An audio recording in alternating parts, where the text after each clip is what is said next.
এতদিন অন্যান্য সার্জারিগুলো রোবোটিক সিস্টেমে করা যেত। এবার অর্থোপেডিক সার্জারিও করা যাবে রোবোটিক সিস্টেমে। সবাইকে রমজানের শুভেচ্ছা। সকাল সকাল ঘুম থেকে উঠে ওয়েদার চেক করে দেখি 0 ডিগ্রি সেলসিয়াস। তাপমাত্রা যাই থাকুক, হসপিটাল তো যেতে হবেই। তাই অ্যাপ্রন হাতে চলে আসলাম হসপিটালে। হসপিটাল বিল্ডিংয়ের এই পাশের ভিউটা আমার কাছে খুবই ভালো লাগে।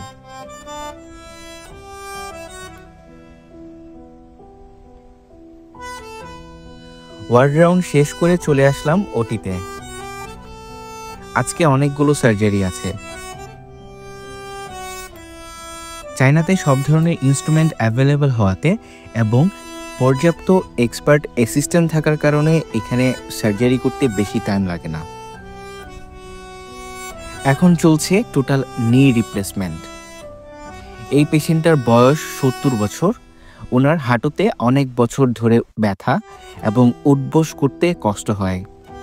তাই সার্জারির মাধ্যমে ওনার হাঁটুর জয়েন্ট কেটে একটি ইমপ্লান্ট বসানো হচ্ছে। এটার কারণে পেশেন্টের হাঁটুর ব্যথা পার্মানেন্টলি দূর হয়ে যাবে এবং আগের মতো উনি নর্মালি চলাফেরা করতে পারবেন। এটা যেহেতু অর্থোপেডিক ওটি, তাই হাতুড়ির বাড়ি এবং ড্রিল মেশিনের সাউন্ড তো থাকবেই। যেহেতু আজকে শুক্রবার, তাই চলে আসলাম জুম্মার নামাজ পড়ার জন্য।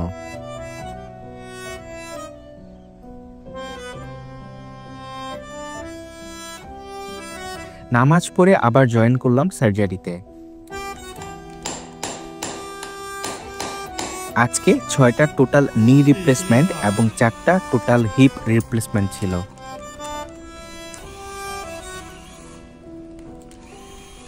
এটা একটা পোর্টেবল এক্স-রে মেশিন, যেটা অর্থোপেডিক ওটিতে ইউজ করা হয় বোন পজিশন দেখার জন্য।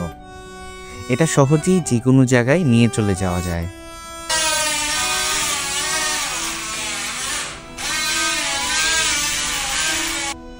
সার্জারি শেষ হতে না হতেই আমাদের হসপিটালে চলে আসলো অর্থোপেডিকের নতুন ইনোভেশন রোবোটিক সার্জারি। এতদিন অন্যান্য সার্জারিগুলো রোবোটিক সিস্টেমে করা যেত। এবার অর্থোপেডিক সার্জারিও করা যাবে রোবোটিক সিস্টেমে।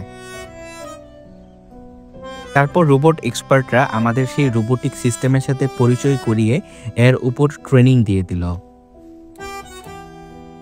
এখন থেকে অর্থোপেডিকের সার্জারিগুলোও সার্জন দূর থেকে কন্টিনিউ করতে পারবেন। ডিউটি শেষ করে টুকটাক কিছু বাজার করলাম, তারপর বাসায় এসে ইফতার বানানো শুরু করে দিলাম। হাতে 1 ঘন্টার মতো সময় আছে।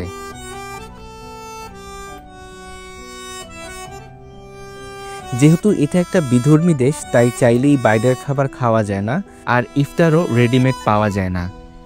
তাই যতই ব্যস্ততা থাকুক, দিন শেষে ঘরে ফিরে নিজের খাবারটা নিজেই রান্না করে নিতে হয়।